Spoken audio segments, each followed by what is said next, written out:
till. Wait till. Okay. Now, I should be live, but I'm not seeing it here yet. Do is give me. Maybe I gotta go out and come back in. 30. And stop. Oh, I can figure that out. I'm pretty good at science. Okay. Where is Dan Gade? I heard him on there. He was on. Tom Special is connecting to the audio. Okay. He should be. What'd you say, Diana? Okay, I see Alicia on here. It's not moving. What's not moving?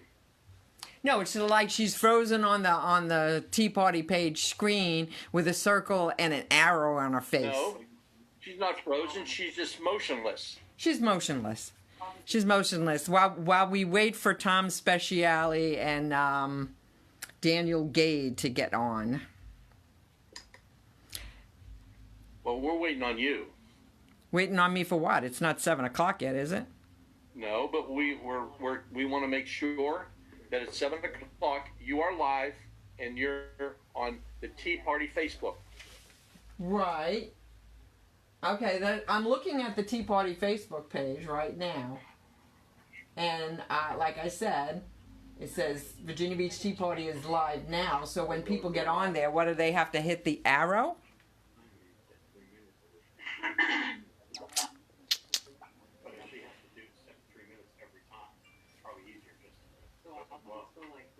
Right, so I can hit this start video here and I can then see me. Hi. So I can say hi to everybody, right? And then get off. And so what do we got right now? What time is it? Since time is 6:52. 6:52. So we've got 8 minutes to go time, and Tom and Daniel are not on yet. Do it at like 28. Yeah. Give him like 2 seconds before you give him the mark. That's what gives a chance to call it. Okay, well, there's Daniel. So now, hi. So now we just need Tom. Yeah. Okay, now, while we're getting started, I don't know if Tom's listening now or not. Let me go over here. I got to change this speaker view thing here. I need to get myself off. Do I have to go out and come back in again because it's not? What, Diana? Diana, are you having a problem? No. I just don't see Daniel on there, and I have to go out and come back in. No, he's on Zoom right now. He is on Zoom. I don't see him on the Tea Party page. No. Yeah, on hers? No. Now I see him. No, they have to be. They don't have to be on any. Yeah. You're going to verbally give them the question. Yeah. Yeah, they don't have to be on any page. But it needs. She's going to be recording him. Oh. On the Tea Party. Don't you remember? We went over all of this. We went over all this. Hello. Yeah, that's correct. So he does not have to be on the Virginia Beach Tea Party page. That's what he's saying. If questions come into the Tea Party, yeah, I can't see those questions. I can only see them on mine. Right. That's right. Okay, are you on the Tea Party page? I'm on both. Okay, and do you see it? Is she live? I am live. Diana? I'm live. Okay. I'm live. I'm on the Tea Party page. We're just waiting for Tom Speciale. We have 6 minutes left, and I need to get my picture off this page. Okay, I see it. I need to get it off here. There we go. I don't need to be on here. So I wish I had a clock. I just want to get off. I self-mute. Yeah. So we got 5 minutes. Okay, now? You know, maybe he's waiting to the last minute to get on. No, he's got the URL. He has the everything. So let's go over real quick, Diana. You want to go over the last minute changes? The only thing that's changed is the timing. Okay. Because Well, in the instructions it said 3-minute we will have a opening. timer announcing the 30 seconds, 15 seconds, and then stop notices. We have a timer, and Teresa will be giving me the hand signals. I will then hold up for 1 minute, and everybody should be able to see it. Can you do that now so I can see if I can see it? Well, If you put something up in front of this, I'm facing it live. I mean, to them. you know what? I'm not going to see it, so somebody's going to have to say it. Oh, No. They're going to see it because they are on Facebook. Yes, darling. I know that. Okay. But without having a They're on timer, Facebook. without having a timer in front of I'll me. find out. There's Tom. There's Hi, Tom. How are you? I'm doing all right, guys. How are you? 4 minutes to go time. Diana, you won't be on anyhow, but I will right now take your myself face is very off, and dark. just the 3 of them will be on. I know, Yes. but I'm saying right now your face is very dark. Hardly see your face. Well, that's good. I am smoking the I don't gardener. have any light on your face. Tom, Why do you want to see my face when you're I'm very going to be dark off? Hold on. also.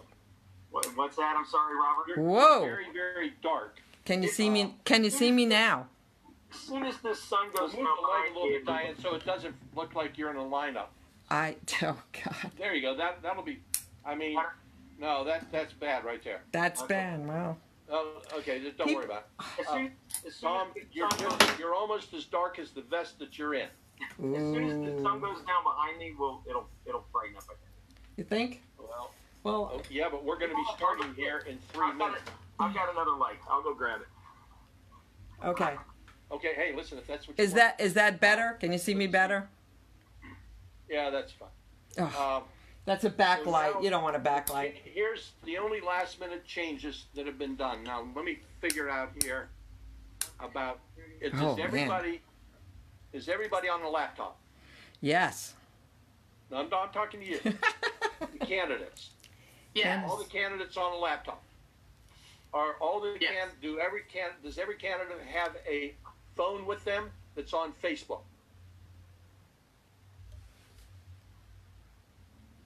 I can get Well, grab it. you, Okay, so here's the thing. You're broadcasting in, I'm broadcasting out, and the timer, the timing cards that I have will have to go onto Facebook. Okay. Or we can just say 1 minute, 30 seconds, stop. If you want me to just come on and say that, will that suffice? That'd be fine with me. Okay. Dan, what do you say? you say Dan? Robert, like always, I was not listening to you. What did you say? Okay, 1 minute, 30 seconds, and stop. Now, what has changed is taking any time away if once the stop is said, everybody has to stop talking until, it's right at that moment in time, as out of courtesy to everyone else. And we were going to take that time over. If you talked to 30 seconds or a minute over, it was going to come off your closing. But instead, if you don't stop at the stop sign, I'll hit, you will be muted. And we just want to respect all the viewing audience, and especially all the candidates respecting one another. And I don't need any respect. I know Diana does, but so that's the only change I to respect tonight. you, Robert. Diana's going to do the intro, introducing the candidates, and then we're going to start off alphabetically. Right. Right, Diana? Yes. Okay. And it's now almost 7 o'clock, 6:59. 6:59 and counting. Woo. We're getting ready to start now. So, okay, we've got a lot of people are already watching. So it's now 7 p.m. Diana, 7 p.m. Chairman of the Virginia Beach Tea Party, would you like to do the introduction to the senatorial candidates for the Virginia Senate? Yes, I would. Thank you so much. I'm Diana Howard. I am the chair of the Virginia Beach Tea Party, and I welcome you all tonight to our GOP Candidates Forum for the U.S. Senate. We have 3 candidates that made the ballot for the June now 23rd primary, and they are Alicia Baldwin, Daniel Gade, Tom Speciale. Right? So our forum tonight is very straightforward. We're going to give each of the candidates, starting in alphabetical order, 3 minutes to give opening remarks to tell us why they're the best candidate for the position, why they're running. And then they'll each have 2 minutes to answer questions, and then we'll do closing remarks and give them 2 minutes to do closing remarks as well. So everybody out there, please share this so that we get a lot of people watching. And if you have questions, please type them in on the screen on Facebook, and we will see them and we will ask the questions. So I am going to take myself off the screen now and introduce Alicia Baldwin. Would you please start? Gladly. Hi, everyone. It's a whole new world where we're virtual campaigning, but it's good to be with you, even if not directly face-to-face, but connecting thanks to the powers of technology and modern invention. I'd also like to thank the Virginia Tea Party and Libertarian Party for hosting this candidate forum this evening. My name is Alicia Baldwin, and I think it's a very important question for all voters to ask.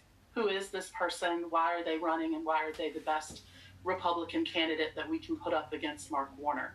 And so I encourage everyone to do their homework on this civics teacher from Southside Virginia.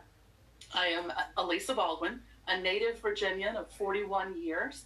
I am a Christian constitutional conservative where my priorities have always been faith, family, and freedom. And that's not a campaign platform. That's who I am. That's who I've always been. I'm someone who has been a leader in the community, in the church, in the schools, and beyond. I'm also very involved behind the scenes, usually, in working to elect other conservatives to elected office and holding them accountable for their service to the American people, to the Virginians that they represent. And it would be my greatest honor to represent Virginia values, conservative values, and constitutional principles as your next senator from the Commonwealth of Virginia.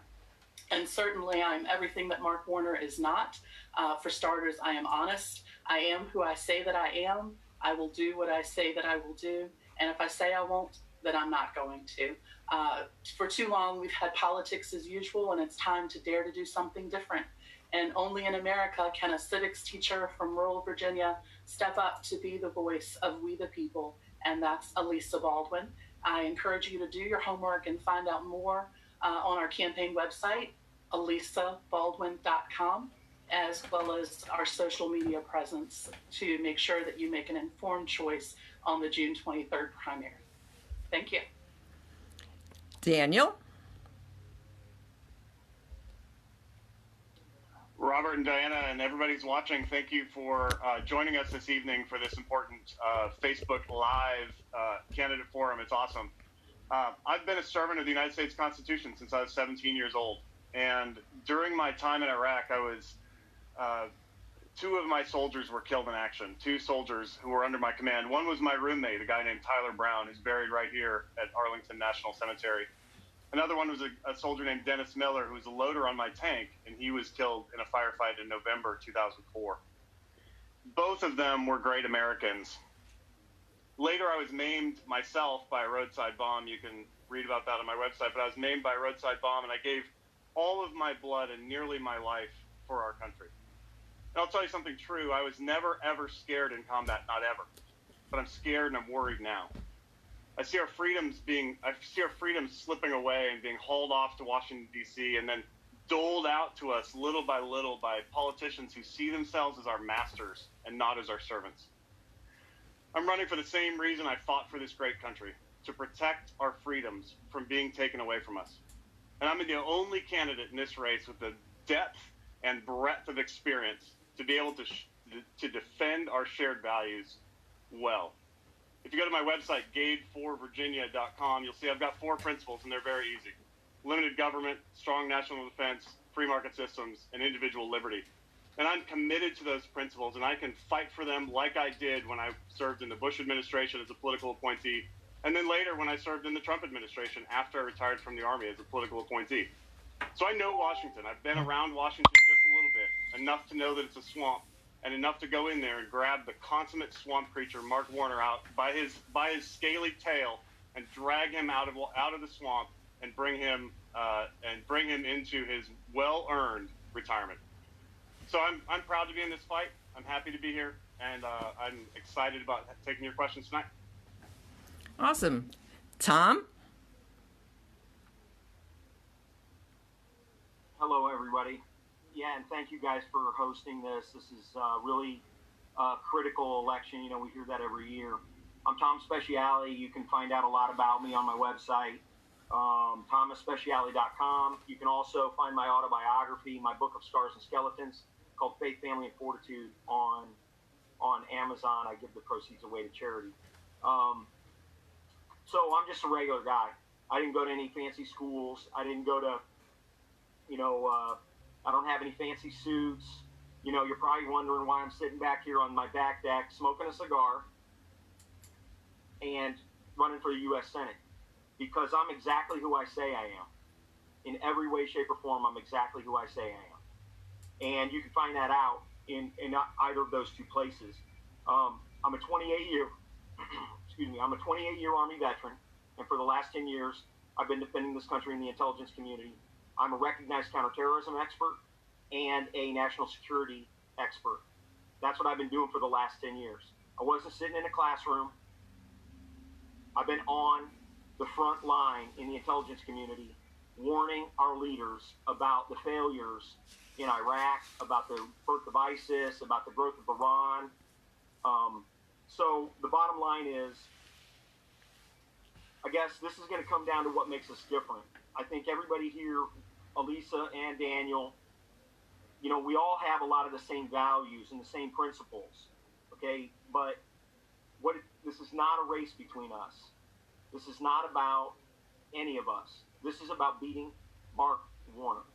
And what that's going to take is going to take somebody who actually has national security credentials. National security credentials, not academic credentials. I started getting ready for this fight 4 years ago. After the Pulse nightclub shooting, when the Democrats went crazy, I started taking a really close look at how far our country had slid into socialism. And I realized that the Democrats were preying on everyone's fear and ignorance of what the real threats were. And those threats have emerged as domestic threats in the impeachment of our president. And of all the people on this right now, I'm the only one that really understands the nitty-gritty of what went wrong, how it went wrong, and ultimately why it went wrong regarding the soft coup against our president. 30 seconds. I will prosecute everyone who was involved in that situation. I will do everything in my power to restore faith in your government, because I know exactly what went wrong. I know who's responsible, and I will go after them. And like I said, you can find out everything.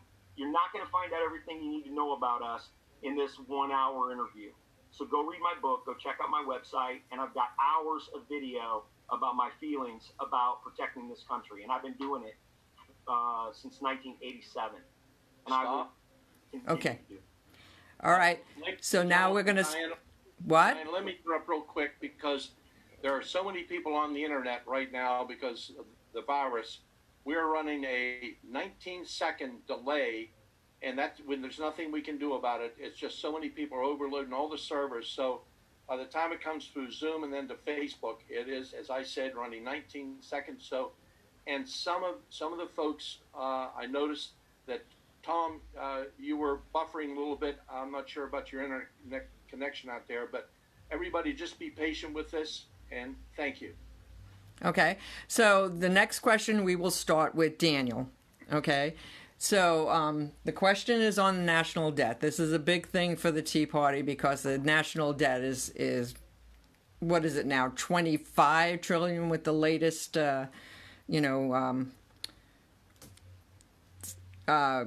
package that they gave everybody money, but they're running over $1 trillion deficit every year. They're spending more than they take in. And you can keep growing the economy, but if you keep spending, you never catch up. What would you do in the Senate to balance the budget so we can address the debt?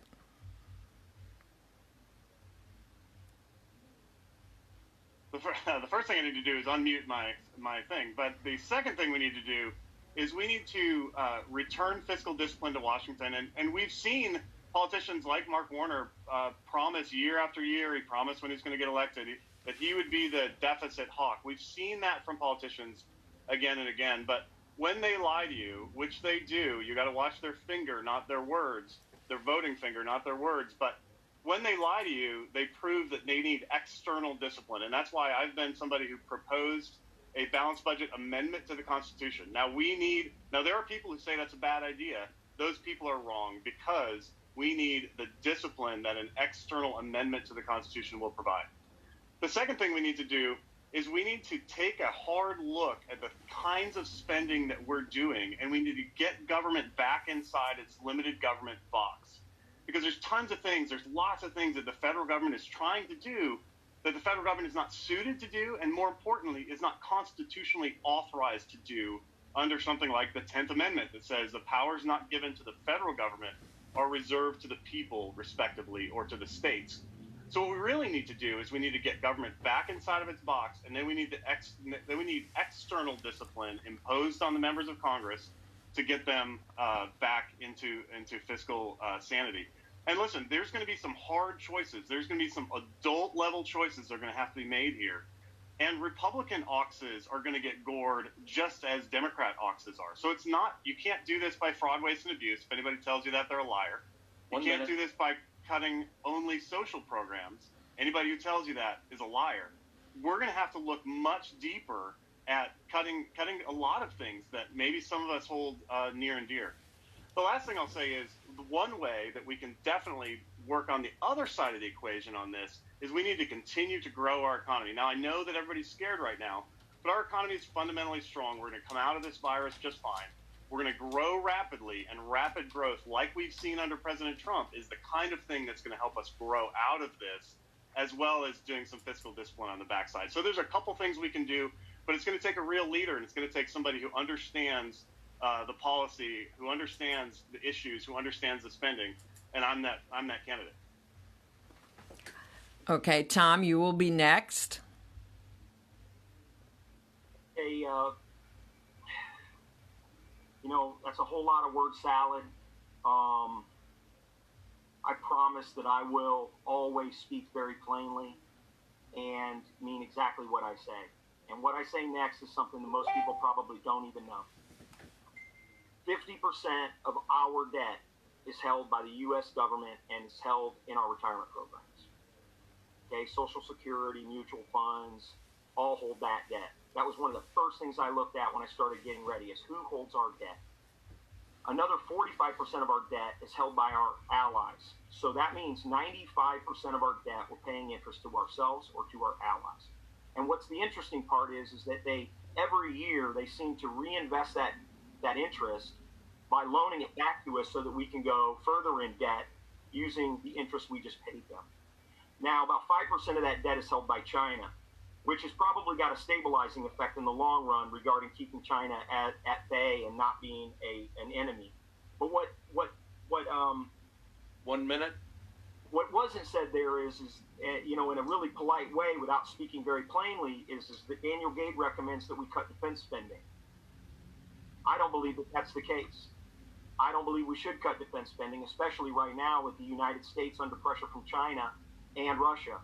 And I'm the guy who knows about what they're doing with hypersonic vehicles, with hypersonic, with the real threat that's arrayed against us. So that's why it's real easy for Daniel Gade to say, hey, we need to cut defense spending, but not take into account that there is an emerging threat in China and that they will dwarf our economy in about the next 10 years, perhaps even sooner, now that we have borrowed another, $2 to $6 trillion regarding the coronavirus that was caused by China. So these are real problems. And, we've got to cut spending. That's true. But it cannot come from defense spending. And like I said, very plainly.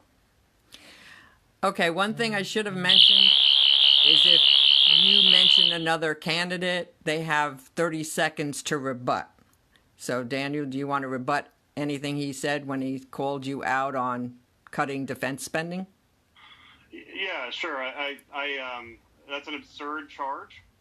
It reflects a fundamentally unserious approach to taking care of these issues. But, I don't necessarily need to respond to every absurd charge that one of my opponents throws at me. I did not say anything about cutting defense spending.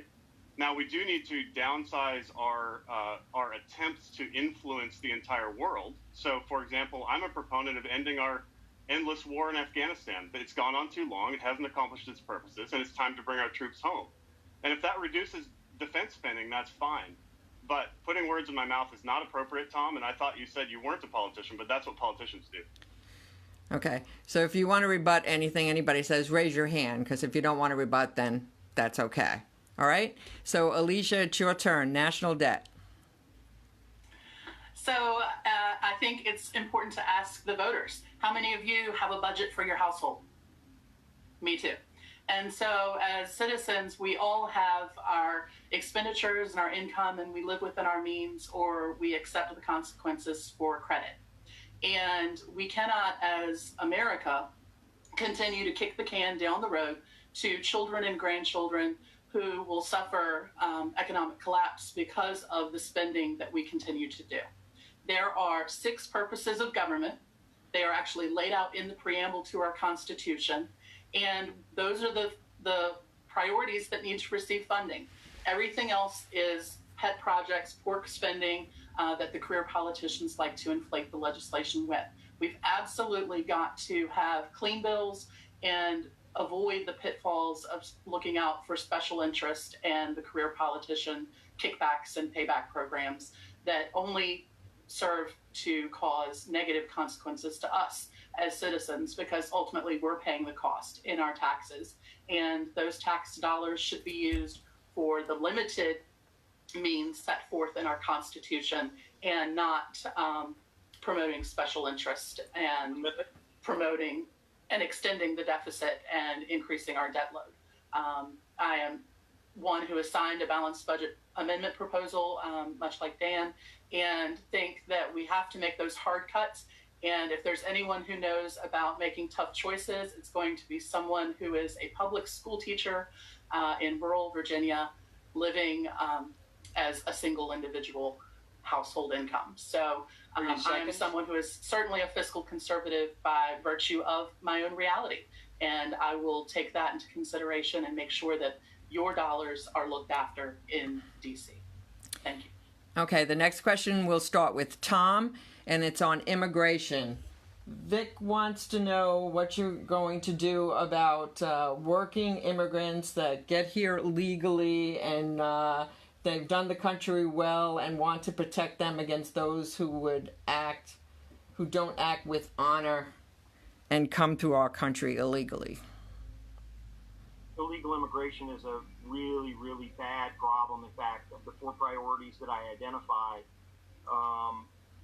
that our country is dealing with, the number one, they're all equally bad, but the immigration issue is a critical problem that we've got to address. And the reality is that there is a shortage of unskilled labor in the United States, and that is the lure that brings low-skilled or unskilled labor into the United States. I recently talked to somebody who was a missionary, and they said that the drain of young men in their communities that have gone to the United States, they send a lot of money back to their home villages, to their hometowns, and in doing so, they have actually crippled those economies there locally as well, because the people aren't. They're basically being subsidized by labor that they've exported to the United States. So we've got to fix that problem. And this is one of those really monumental problems in the country. We absolutely have to have comprehensive immigration reform on all kinds of immigration into the United States. And if, when I get to the Senate, we cannot get immigration reform, I'm going to go with the exact same philosophy that the president has. And that is if you won't give me immigration reform, comprehensive immigration reform, for the 30 seconds. next for the next 50 years, then we're going to have to build a wall, which he has done despite all of the headwinds. So I am absolutely in support of everything that the president is doing because we can't come to a consensus. And regarding my last statement, if you want to know that to be true, go look at the Newport News interview that was done and released last week, and you'll find that everything I just said is true. Alicia? So as I understand it, the questions about immigration and particularly an inquiry into those who came illegally but apparently are now claiming to be law-abiding citizens. And I take fundamental issue with that because the rule of law still matters. And if you get here illegally, at the end of the day, two wrongs don't make a right. And so that was a wrong decision. And unfortunately, in the lies that liberals tell, they tend to make America look we get this lure of appeal that we've got free everything and this great American dream. And we all want to have that American dream, but we also need to be mindful and respectful of our rule of law as a fundamental principle. That is something we've got to stick to. And so we need to end the chain-based immigration. We need to look at merit-based immigration and comprehensive reform to support what the president is doing with border security, be that physical barriers like the wall, but also using technology and immigration and customs enforcement officials the way that they're intended.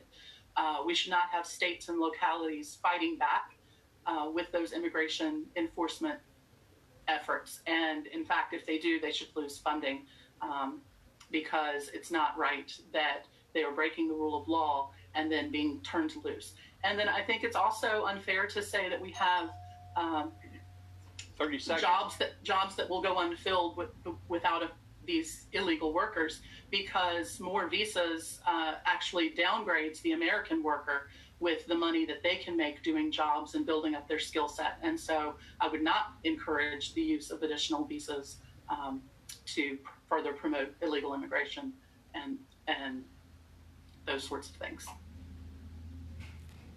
Daniel? Well, thank you. Immigration is not I'll say this, it is a complex problem, but it is also not a hard problem. And here's what I mean by that.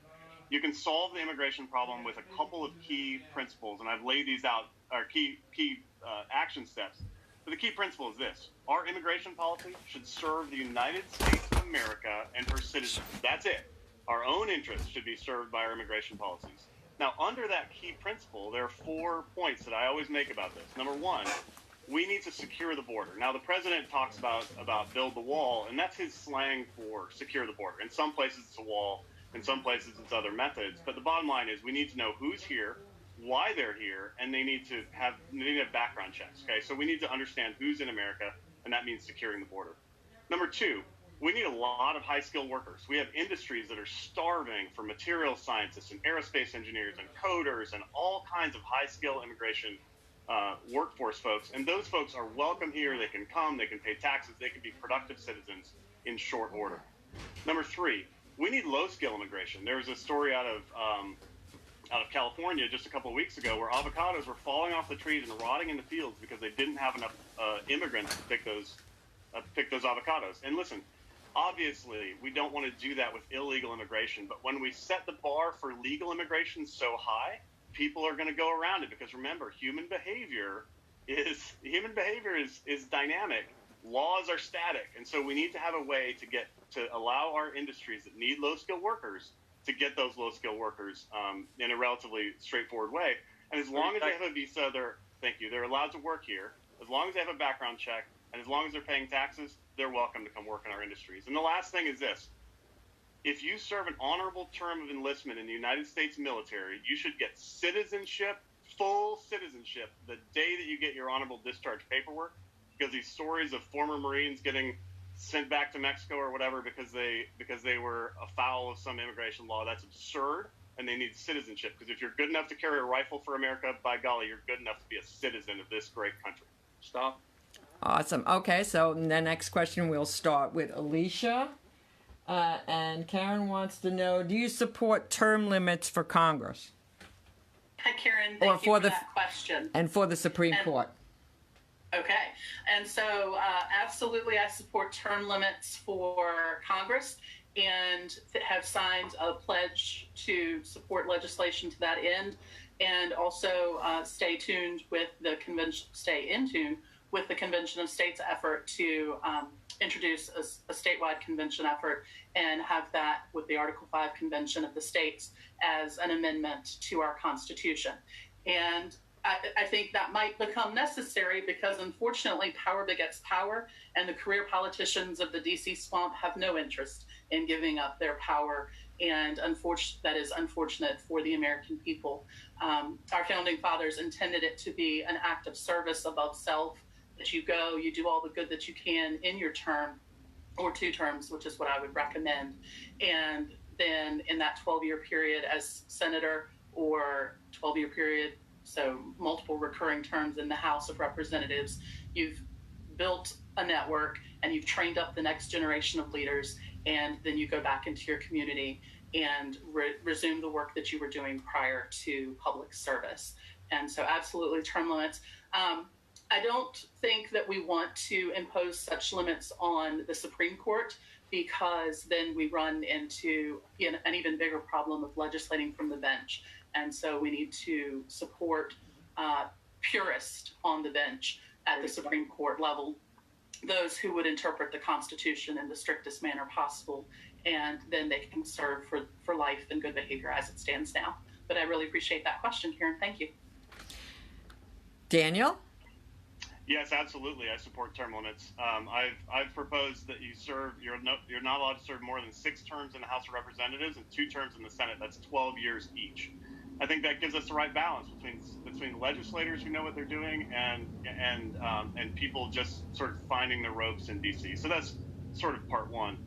Part 2, though, and this is really, really important, we need to couple that term limits problem, or the term limits, the solution to that. We need to couple that with bureaucratic reform and with lobbying reform, because if you don't do it carefully, what you do is you end up cutting all the expertise out of Congress, and that makes bureaucrats and lobbyists much more powerful. So we need to couple those carefully. We need to balance that carefully.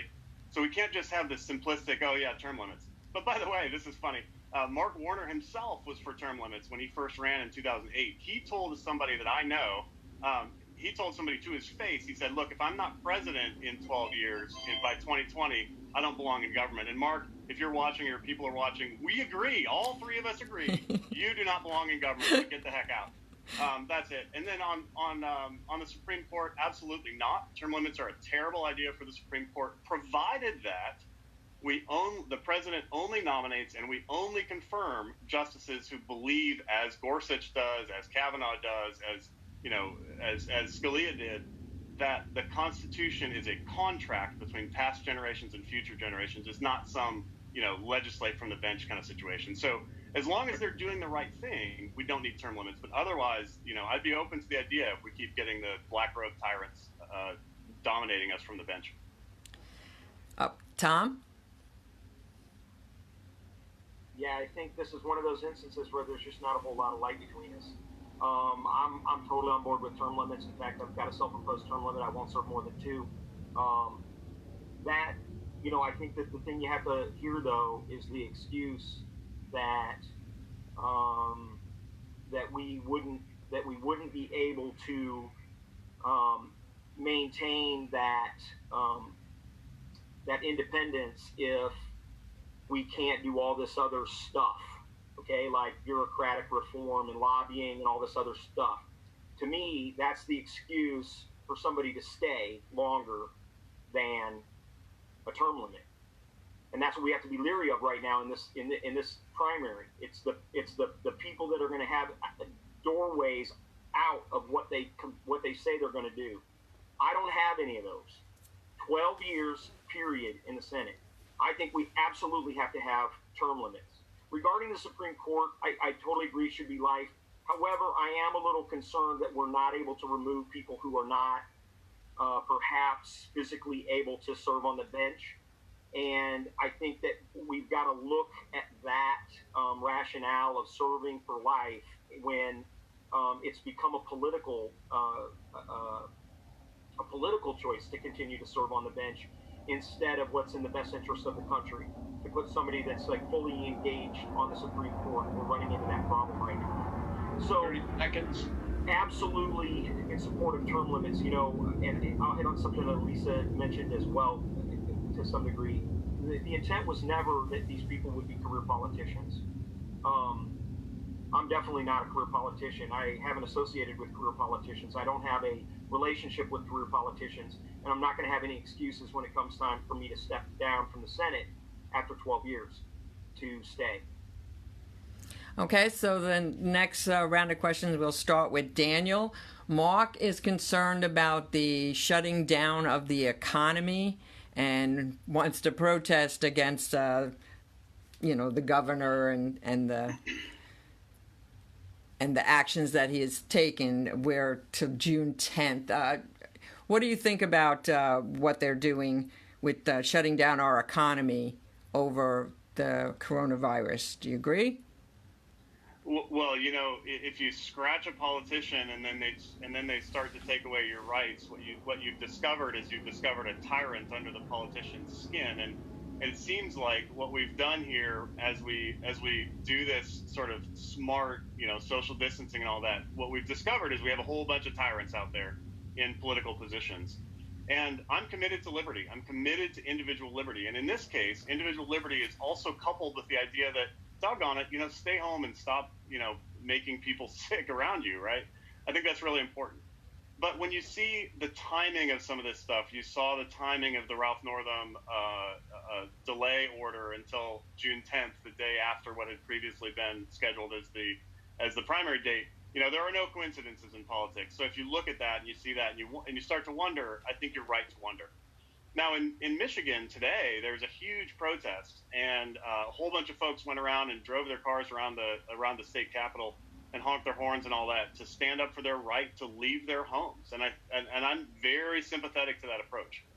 But I think the president has been smart about this. He's listening to his scientific advisors. He's listening to the folks who are in the know on this stuff, and they're trying to carefully balance. Do we have a 1911 type pandemic or 1918 type pandemic? Or do we just crush our economy? And so there's a balancing act there that I think is really important. But I don't trust Ralph Northam. I mean, I'm constantly told by people, "Hey, you need to get rid of Ralph Northam." I'm like, "Hey, listen, the Senate and the governor are different. I'd love to get rid of Ralph Northam at the same time." But yeah, Ralph is a tyrant. We've seen that with his relationship with guns. We've seen that on abortion. And now we're seeing it on the shutdown of our economy. So Ralph Northam's a tyrant, no question about it. It's just a question of how do we get out of this? How do we grow through this and get to a place where our citizens are safe? Tom? Yeah, this is a really big problem we've got right now with this guy. And Virginia, I think, is rightfully very, very concerned that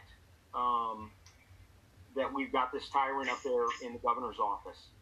And this is the same guy that declared a state of emergency on the day that there were going to be thousands of Second Amendment supporters coming to Richmond.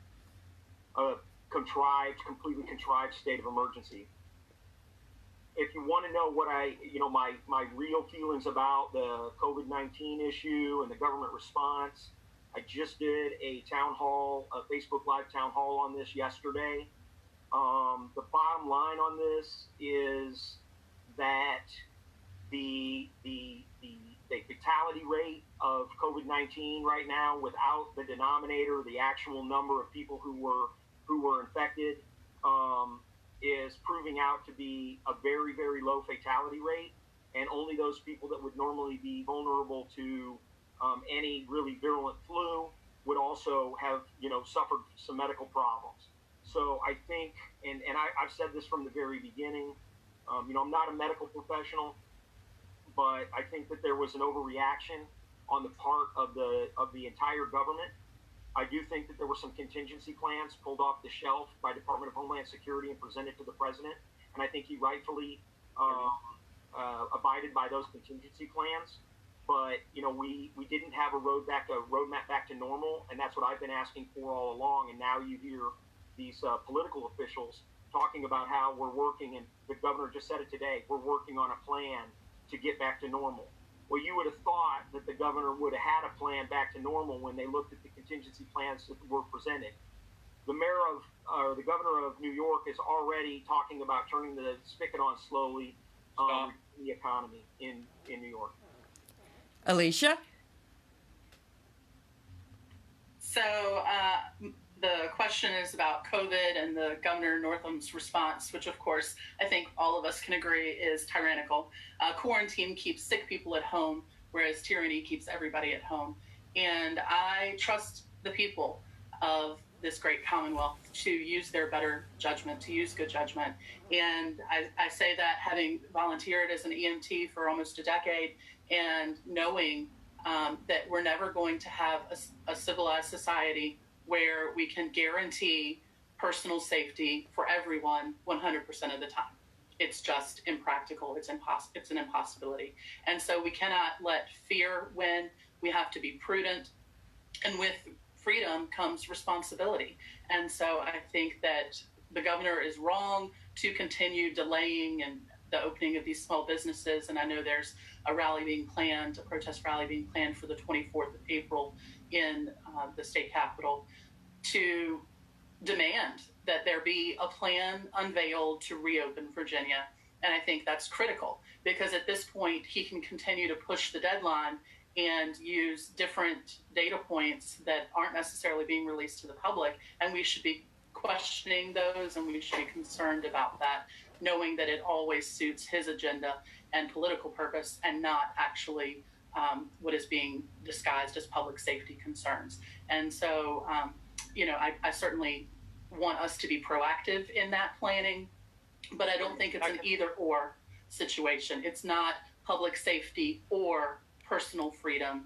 It needs to be a plan that we can move forward and reopen these businesses, have the CDC guidelines being followed, and make good choices as people who love liberty. This is not what I want to see as a new normal for Virginia. This is the old Dominion, and we're a free people, and we need to live like it and be responsible. Stop. Thank you. Okay, now we'll start with Tom. Vicki wants to know your position on the federal government and education, and should the money follow the child? Well, I think clearly the federal government is not good at doing education, and so I sort of have become to believe that we need sort of a decentralized education system from the standpoint of that every possible venue for education has to be on the table. At this point with technology, the sky's the limit on what people can learn now almost online. And so these formalized, I have a saying, we're measuring all the wrong things in our measuring stick is broken. We're not looking at the future of education. We're still living in the dark ages on how we educate. In China, people don't know this. There are more people in China that speak English than there are Americans. Okay? They are multiplying the number of engineers and computer scientists and rocket engineers. Okay? They have turned on, I believe, a technology renaissance in China, and we're behind the curve because we're creating a whole bunch of people that are not even trained in a trade or a skill when they graduate from high school. And we talk about, trade schools. You're going to hear that. We got to have trade schools. Well, I don't think these things are trades anymore. I think, the bottom line is a machinist used to be a trade, but really a machinist is an engineer. Okay? A carpenter is really an engineer. And I think we need to re-envision our education system. And I believe if we do, and I call it, STEM double M, with mathematics and medicine, we need to get moving because we're falling behind, and we need every possible option on the table for education because we are falling behind. I'm not kidding when I say the Chinese are going to dwarf our economy in 10 years, and they have more people. So the multiplier effect is incredible. They are launching more rockets, putting more satellites up. Okay, we've got to increase the velocity of change in our education system. Otherwise, we're going to be a diminishing power in the next 10 years if we don't change our approach to education. We've got to reinvent it. Stop. Thank you. Alicia? So I appreciate the question, particularly because I am a public school teacher and I am a civics and economics teacher, licensed history 6 through 12, and also licensed in administration school leadership for grades K through 12. And I'm not used to bragging on myself. That's been a very foreign experience on the campaign trail. But I have given lots of presentations as a trusted authority on school reform and moving from good to great. And I fully support school choice and think that as part of our getting the government, the federal government, back to its constitutional boundaries, we absolutely need to look at federal education authority for education and return that to its rightful place, which is parents and students and teachers at the local state level. And with that, the funding, of course, should follow. And having said that, we have to admit that not all schools are created equal. And the infrastructure problems that exist now that were created because of the U.S. Department of Education, absolutely the U.S. Department of Education now needs to be part of that reform effort and then fade into the background as we return the authority back to the parents and the state government and local school boards. And part of that means electing conservatives to the school board so that they're involved in the policies. But at the end of the day, every student deserves the opportunity to succeed with their educational experience. And as a teacher, that's very near and dear to my heart. And so that would certainly be a policy passion of mine, understandably so. And it begins with the parents who know their students best and can choose the opportunities that work for them, and then find the teachers that care to help them achieve at the highest of levels. Okay, Daniel? Well, I'm a school teacher, but I'm also the child of two school teachers. My mother and my father were both school teachers for many years. My dad taught until like December 15th, and then he died on January 7th of that year. So he taught right up until the end, and that's my family heritage. My dad was a special education teacher after he was a shop teacher for many years. So I have a deep and abiding respect for the public school system. My wife and I have chosen to homeschool. So my daughter has graduated from high school, or she will be in the next 2 weeks or so. We're going to graduate her from high school, but we homeschooled her from kindergarten on up, and she's going off to Auburn University in the fall to be a nurse. So I deeply and personally value education. And the problem with education is this: it's not a federal government responsibility. It's a state, local government responsibility after it's most importantly a family responsibility. I'm always saying that the most important unit of government, the smallest and yet most important unit of government, is the family. And the people, as Alyssa properly pointed out, the people who care most about the students are the parents of that student in an education system that's properly conceived. Now, we need to have policy at the state level and at the local level that results in competitiveness. New York should be competing with Virginia, should be competing with North Carolina, should be competing with Tennessee. And where the best education system is, that's where the industry is going to flow. And so the states will have a natural inclination to compete against each other, and that's right and proper. But what's not right and proper is federal government overreach, telling us through the Department of Education, telling us through No Child Left Behind, telling us through all these things, that there's a one standard and every student must meet it. No, that's wrong. Every student is different. I spent 5 years on the, thank you, Robert. I spent 5 years on the National Council on Disability. And so I care deeply about children with disabilities, including learning disabilities. And here's the thing: those children learn at a different pace. And the right people to take care of them, the right people to make policy for them, are their parents and not some remote bureaucrat in Washington, D.C. And that's what we see on the political left. And Mark Warner's all a fan of that. So I disagree with him on that, and I'm going to fight for education reform, school choice, money follows the student, absolutely. Okay, so Alicia, you get to start on the next question, which is a rather long one here. Mark Warner authorized the Cybersecurity Information Sterling Act of 2016, which has been an important drive to protect 16 critical infrastructure sectors. In spite of his liberal social positions, he has been a powerful and influential force in the Senate. How are you going to be able to compete with that? So it sounds like the voter is confused if they consider him to be influential in the way that benefits Virginians. But specifically with the cybersecurity, that is part of his past pattern of behavior to use the cybersecurity and those kinds of networks, telecommunications networks, to his own benefit, to his own advantage. But we're going to beat Mark Warner with his voting record and with the Constitution. And I'm not someone who will hold back in that regard, because what I do every day is teach and defend the Constitution to our next generation. So I'm someone who can make that understandable for those who normally hear something political and want to tune out because they're not interested or they're so disgusted by all of the political games that career politicians play. And Mark Warner does a great job telling a good story and spinning his web of deceit. But it actually does not benefit the Virginia people, and we're going to hold them to account on that. Daniel.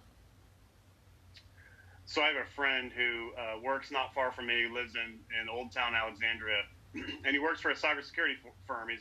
He's a Rhodes Scholar. He's about the smartest man in any room you would ever go to. And he told me that with 5 people and $100,000, he could crash the American economy just through cyber attacks, and he could do it himself from zero start. Now, let me ask you this. If Mark Warner sponsored that bill in 2015, and my friend says he can crash the economy in 2020 from a dead start with $100,000, guess what? The bill isn't working. Our security infrastructure is critically weak. It's critically weak in our medical infrastructure. It's critically weak in power generation. It's critically weak in roads, bridges, and tunnels, all of which are controlled in part by automated systems which are subject to hacking. So we've got a really serious problem, and Mark Warner has fundamentally been unserious about this and so many other issues during his time in the Senate.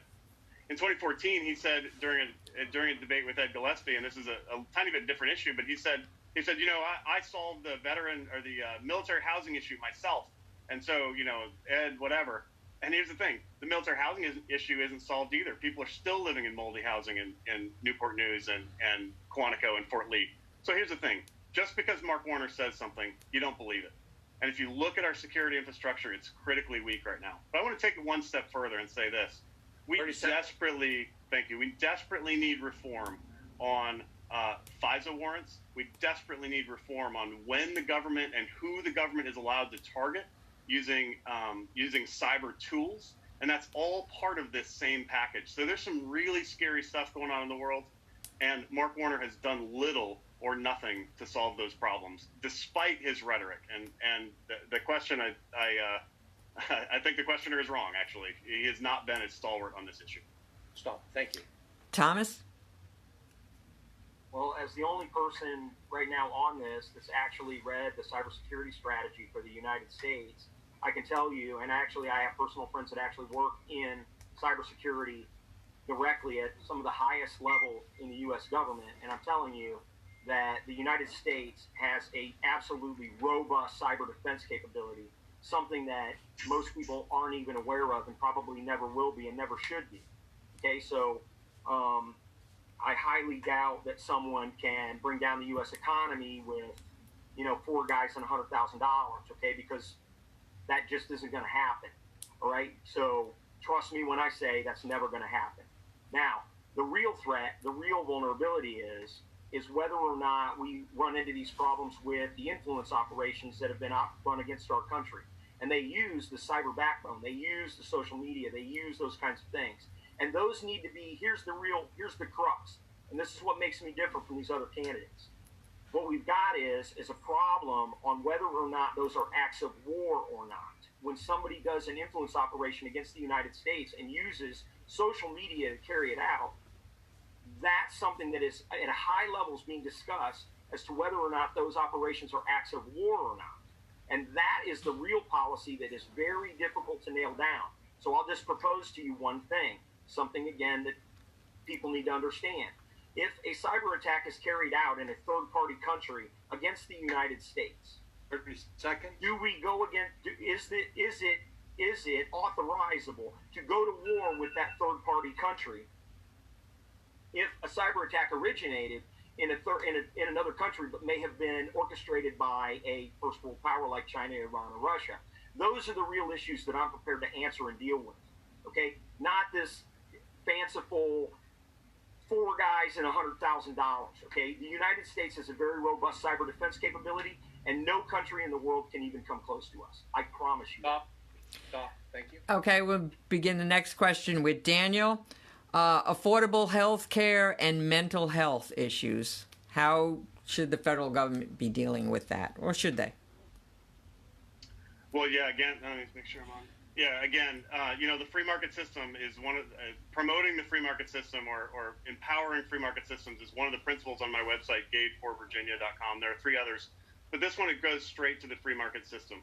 Here's what we need. We need a healthcare system that allows consumer choice and competition. We've seen some of this recently with things like price transparency, things like some efforts by Rand Paul and Mike Lee and others to promote selling, to allow insurance companies to sell insurance across state lines. So there's widespread competition in the insurance industry. But what Obamacare did was take power out of insurance companies, which everybody's happy about. Yay, take power away from insurance companies. But it moved it towards government, and that's the wrong approach. Instead, we need to put consumers in charge of their own healthcare. That means things like health savings accounts, coupled with healthcare portability. So when you leave one job and you go to a different job, your insurance goes with you so that you're not trapped in having to reapply for insurance. It also means for things like the 25-year-old woman who I met at I think it was a Cracker Barrel the other day. No, it might have been what was it? It doesn't matter. Anyway, I met her dad, and he said, look, my daughter just came down with breast cancer. She's 25. There's no insurance company in the world that wants to touch her after this. For that reason, we need things like high-risk insurance pools that allow people, or that are basically catastrophic risk that is not predictable. You can predict if you're drinking too much, or if you're getting older, or if you're smoking cigars, that there are health consequences to those things. You can predict that, but you can't predict getting cancer as a 26-year-old. And so that's why we need high-risk insurance pools. But the free market is the best system in the world for providing scarce goods at high quality and at low cost. And that's why we need to promote free market systems in the healthcare provision. Tom?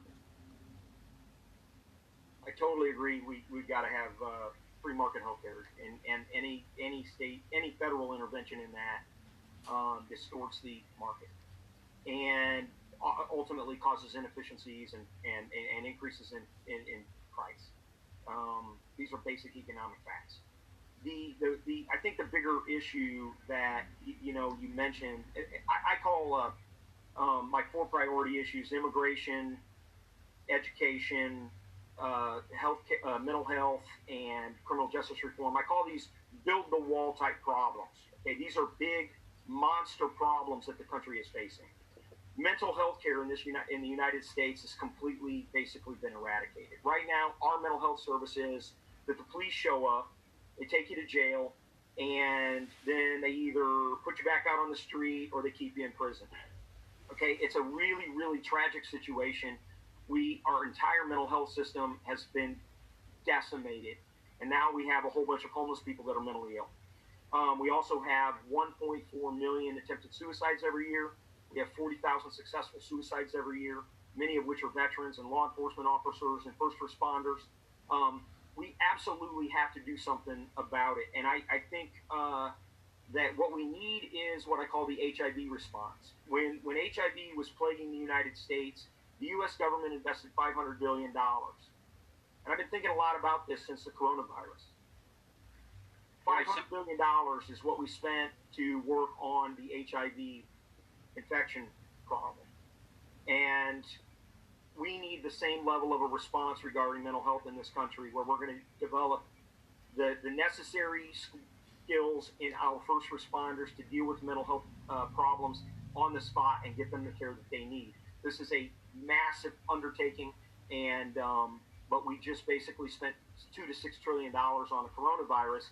That money would have been better spent building some mental health facilities and educating our first responders about mental health response. Stop. Thank you. Alicia? So I appreciate the question about healthcare, as it's something that affects every American over the course of their lifespan. And I think that it's very important that we move beyond the Affordable Health Care Act, the Obamacare, because it didn't do what it promised people that it would. And while protection for pre-existing conditions is very important and necessary to maintaining personal health and public health, we cannot penalize people for not having health insurance. And I know from a family member, two-time survivor of cancer, that it was more cost beneficial for her to pay out of pocket all year and then pay the tax penalty burden under the Obamacare years. And that's not how it should be. People should be able to have the affordable health care, and the best way to do that, the other two candidates are absolutely right, is with consumer choice and competition, which is the free market system. And we see this to be true in every other industry, that if you want a certain kind of coffee, you go and get that certain kind of coffee. If you want a certain kind of outfit, you go and you make that selection. And so the consumer choice is the highest priority in terms of our healthcare market system, and not letting the insurance companies continue to grow as big business, and the pharmaceutical companies, don't even get me started. The prescription drug costs are astronomical. And I think if we look at the FDA and some regulatory reform and deregulation there specifically, again, as an attack on big government to bring back power to the people, we can better serve our citizens and their budgets and their healthcare needs. And with mental health, I'm actually a trained mental health first aider. You might not know that exists, but in this day and age it does. And that goes beyond my work in the school setting, also with the first responder community, to look out for our brothers and sisters and make sure that they have the ability to have conversations and know that they're never alone, to give people hope. Thank you, Stan. Okay, I want to thank you all for coming and doing this with us tonight. So now it's time for the 2-minute closing comments, and we'll begin with Tom.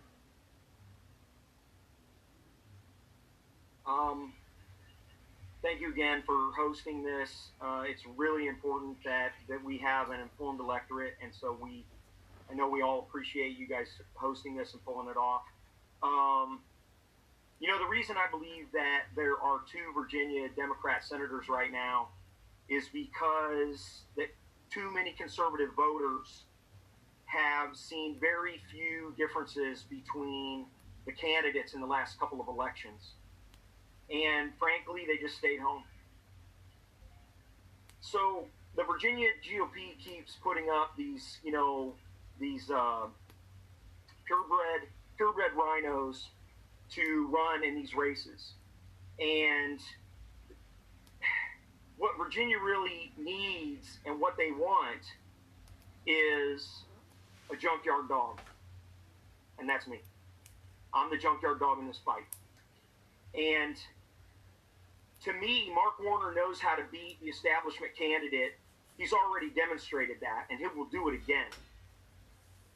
He can do that all day from Sunday, because the establishment, we all know, are just as much our enemy as the Democrat swamp creatures are. So the biggest fear I believe that Mark Warner has is a bare-knuckles fighter like me. Somebody that can go toe-to-toe with him on national security issues in a way that he's never had before. That's what makes me different. That's what makes me different. I'm the only one on this right now that spent 4 years getting ready to beat Mark Warner. 10 years in the intelligence community. I've been on the tactical battlefield. I've been on the intelligence battlefield.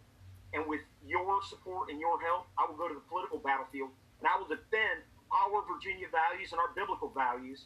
That is a fact. That is a guarantee. Alicia? Well, truly, it's been a pleasure to be with everyone this evening, and I'm so appreciative of the opportunity to use technology to come together in these times. And for folks who want more information on our campaign, again, I encourage you to go to alisabaldwin.com, ALISSA Baldwin, BALDWIN.com, where you will realize in doing your homework there that I am everything that Mark Warner is not. I am a strong Christian constitutional conservative who values service above self at all cost. And I mean what I say and do what I say that I'm going to do. And I think that people of Virginia are ready to dare to do something different, that we're sick of politics as usual. We're tired of political doublespeak and career politicians and creating more swamp creatures. We're truly looking for someone who has the character, the integrity, and the leadership skills to represent all of the Virginia voters and citizens, and our future that is to come. Because our conservative values matter, our constitutional principles matter, and you want someone who can listen and truly hear people and what they have to say, hear their hearts, and with respect, move forward to bring people together. As a teacher, I've been a proven leader in the school community and the professional work that I do, the church community, of course, the district, congressional district, and beyond, and I can do this job as U.S. Senator. I certainly meet the constitutional criteria to do it. It doesn't require military service or intelligence community work. It requires the heart of a servant, and that's what you get with Elisa Baldwin.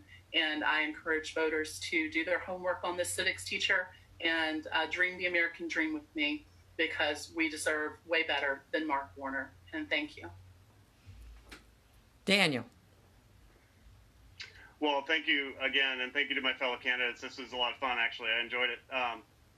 Here's the truth. No one can beat Mark Warner. No one can beat him. Listen to me. No one person can beat him. It's going to take a team to beat him. Together we can beat him, because our values are better than the values of the Democrat Party. People want individual liberty. People want government out of their lives. We're going to win when we're united around conservative values, and I've lived my conservative values my entire life. I'm not afraid to fight either. You look at my biography. I was wounded in combat twice. I was decorated for valor in combat. There's not a thing they can do to me in Washington, D.C., not one thing that's going to cause me to back off my values. But I've lived my values. I've lived our shared values my whole life. And here's the thing.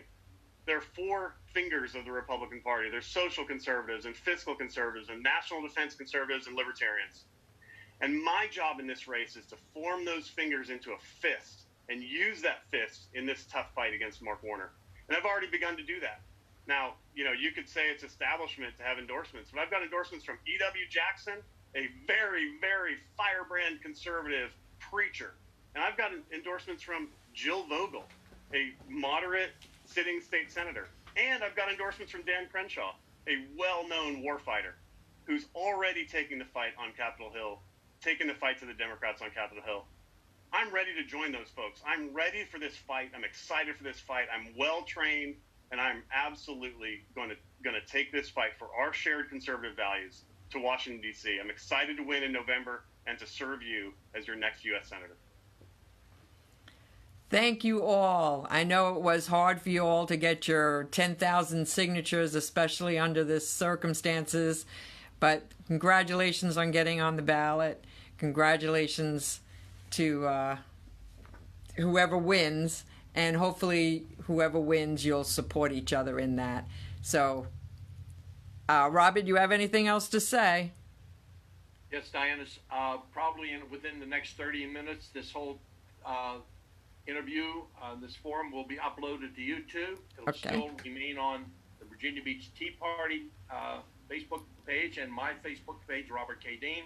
And I would just like to remind everyone that tomorrow night we'll be back at the same time, same station at 7 p.m. We will have second Congressional District Ben Loyola on with Virginia State Senator Bill DeStep. So we would encourage you to join in.